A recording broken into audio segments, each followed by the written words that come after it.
Première des choses, ma famille paternelle, ma famille maternelle était des bouchers. Mes deux grands-pères étaient des bouchers. Ils se sont connus au marché de grand-mère, dans le comté de la Violette. Et puis, de par le fait même, mon père a rencontré ma mère de cette façon. Parce qu'il commerçait de la viande. Et puis, il a rencontré mon grand-père maternel. Et il a présenté sa fille. Puis, il a décidé de marier ma mère. Donc, à partir de là, j'ai toujours vécu dans le domaine de la boucherie. Et il faut comprendre aussi que dans le temps, c'était à partir du point A au point B. Ce que je veux dire par là, c'est qu'on élevait les animaux. On en achetait, on en commerçait. Et on avait un abattoir, un petit abattoir, et on abattait nos animaux, puis on avait un point de vente qui était une boucherie. J'étais en train de tailler des rôtis de côte croisée, sans les côtes. Originellement, on mettait des petits os, des côtes, là, c'est comme les os du sternum. On mettait des petits os, on laissait ça après, on passait ça assis. On faisait une tranche. Je ne suis plus à la mode. Présentement, le monde il aime moins ça. Donc, si jamais il veut des os, on les rajoute par après. C'est le morceau c'est l'épaule, c'est comme le triceps. C'est comme votre triceps dans l'épaule du bœuf.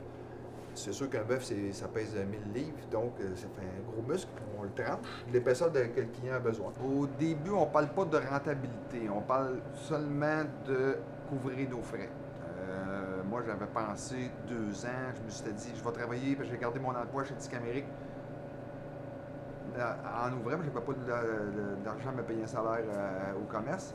Je me suis dit 2 ans, on va atteindre le seuil de rentabilité et après ça, on va faire des profits, générer assez de profits pour me payer un salaire.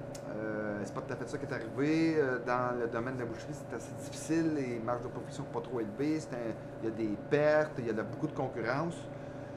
Ça n'a pas pris 2 ans avant d'atteindre le seuil de la rentabilité. Ça veut dire qu'il faut que je fasse assez d'argent pour payer tous mes frais, là, sans payer les salaires, nos salaires. Les salaires des employés, les frais, ça a pris 5 ans.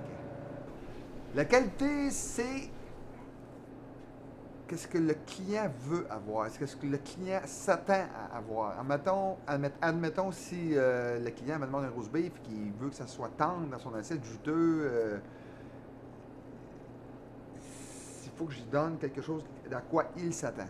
C'est une question de fierté, c'est une question de désir, du devoir accompli. Et la, la plus belle chose que je pense que tu peux, là, c'est jamais je pourrais dire j'aurais donc dû. J'aurais donc dû le faire, j'aurais donc dû faire ça, mais je l'ai fait. Je l'ai fait puis je l'ai réussi. Mais je travaille encore fort. Mais c'est surtout ça, c'est un désir de satisfaction de l'avoir réussi. C'est la persévérance.